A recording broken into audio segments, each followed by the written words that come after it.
Do you struggle with pain and stiffness in your hands due to arthritis? Does something as simple as opening a jar or typing feels like a challenge? You are not alone. Millions of people deal with this problem every day. But here's the good news. There are simple, effective ways to manage it and improve your quality of life.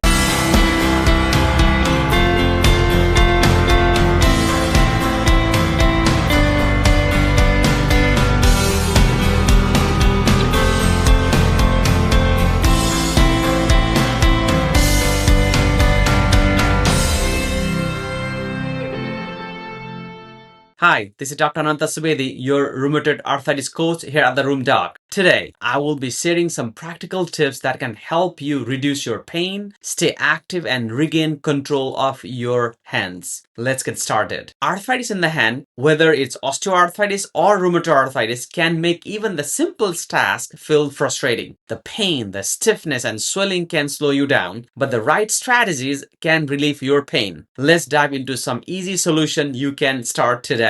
Number 1, gentle hand exercises. I know the word exercise can sound daunting when your joints hurt, but trust me, gentle movements can actually reduce stiffness and improve flexibility. Try these simple moves. Number 1, finger stretches. Slowly open and close your hand. Stretch each finger one at a time and see how much relief you can get. Number 2, use soft stress balls or therapy balls like this. This usually help you strengthen the muscles in your hand and it could reduce your pain. Number 3, thumb to finger touches. Tap your thumb with each finger. That'll help you improve your mobility in your hand joints. Just a few minutes each day can make a big difference. Strategy number 2, heat and cold therapy. Knowing when to use heat or cold can be a game changer. Heat therapy helps relax stiff joints, and try a warm towel, heating pad, or even soaking your hands in warm water for 10 to 15 minutes. Cold therapy, on the other hand, is great for swelling and pain relief. Wrap an ice pack in a cloth and apply it for short bursts of 10 to 15 minutes to reduce inflammation. And try switching between two depending on how you feel. The third strategy is medications options. For pain relief, over-the-counter options like ibuprofen or acetaminophen or Tylenol can be helpful in managing your pain and swelling. But remember, always check with your doctor before starting any new medications, especially if you have any other health conditions. The fourth strategy is compression gloves. These gloves provide gentle pressure which can help reduce swelling and improve circulation. They are great to wear overnight or while doing activities to keep your hands comfortable and supported. And the fifth strategy is giving your hands a break. It's important to know your limits. Overusing your hands can lead to more pain and stiffness, so try these tips. Take short breaks every 20 to 30 minutes when doing repetitive tasks like typing or cooking. Switch between tasks to avoid overloading one particular joint. And you can also find some assistive devices. Things like jar openers or ergonomic utensils can help reduce strain on your joints. And the sixth strategy is hand therapy. A physical or occupational therapist can teach you specialized exercises and techniques to strengthen your hands and reduce your pain. They can also show you ways to modify your daily activities to make things easier for you. It's definitely worth considering if your symptoms are getting in the way of everyday life. Now the question comes, when to see your doctor? If your symptoms are getting worse or are not improving with home remedies, it's time to see your primary care doctor and get referral to a rheumatologist. They will help you understand the cause and find the appropriate treatment options for that condition. So there you have it. Simple but effective ways to manage arthritis in your hand and keep moving with less pain. Remember, arthritis does not have to control your life. By taking small, proactive steps every day, you can regain strength, flexibility, and confidence in your hands. If you found these tips helpful, please like this video, subscribe to our channel for more rheumatoid arthritis related tips, and share it with someone who might benefit from this information. And don't forget, drop a comment below and let me know what's the hardest task for you when dealing with arthritis in your hands. I would love to know more about you and help you more about rheumatoid arthritis and other arthritis conditions. Stay strong, stay healthy, and take care of your health and your hands. See you next time. Bye-bye.